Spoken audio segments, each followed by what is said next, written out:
Hello good morning. तर सकाळी सकाळी 8:30 वाजता दोघंही मालिक असं छान तयार झालो आणि स्कूलमध्ये ॲडमिशनसाठी आलेलं आहे। विराजच्या दुसरी वेळ आहे, याच्या अगोदर सुद्धा मी तुम्हाला सांगितलं होतं ॲडमिशन घ्यायचे आहे, तेव्हा झालेली नव्हती, परंतु आज आम्ही फॉर्म घेतला, फिलअप केला आणि सबमिट करून फीज वगैरे पेड केली आणि फायनली विरूचं ॲडमिशन झालेलं होतं।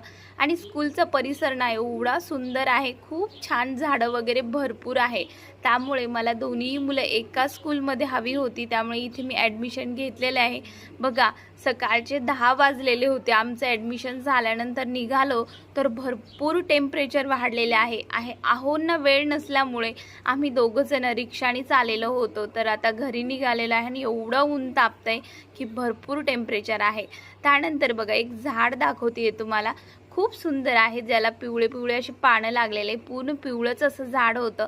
त्यानंतर बघा हा जगदंबा चौक आहे। एक गोष्ट दाखवायची होती घरी आल्यानंतर, बघा भरपूर दिवसाचं मी हा बेलफळ शोधत होते, फायनली बेलफळाचे एवढे सारे फळ मिळून गेलेले आहे आणि त्याचा उपयोग आपण सरबत बनवण्यासाठी सुद्धा करू शकतो आणि छोटे छोटे रोपटे सुद्धा आपण आपल्या कुंडीमध्ये उगवू शकतो घरच्या घरी। तर त्याचा सुगंध ना एवढा भारी येतो आणि असं पिवळ्या पिवळ्या अशा ऑरेंज कलरमध्ये राहतं।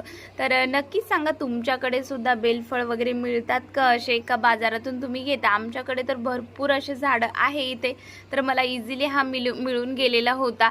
त्यानंतर बघा तुम्हाला असं सुकलेलं बेलफळाच्या बिया सुद्धा दाखवतीये। तर अशा प्रकारच्या ह्या बिया असतात, ह्या अशा पूर्ण ड्राय झालेल्या वाळलेल्या बिया आहेत, त्या जर टाकल्या आपण कुंडीमध्ये तर लगेच उगून येतात।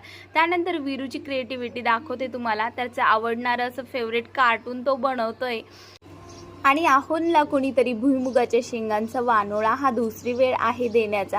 तर बघा शेतकरी मंडळीच हे सगळं काही देऊ शकतात। तर मी उद्यासाठी शेंगा अशा सोलून ठेवतीये। तर तुम्हाला कसा वाटला आजचा ब्लॉग नक्कीच तुम्ही कमेंट बॉक्समध्ये सांगा आणि माझ्या चॅनलला लाईक शेअर सबस्क्राईब करायला विसरू नका। जय गजानन।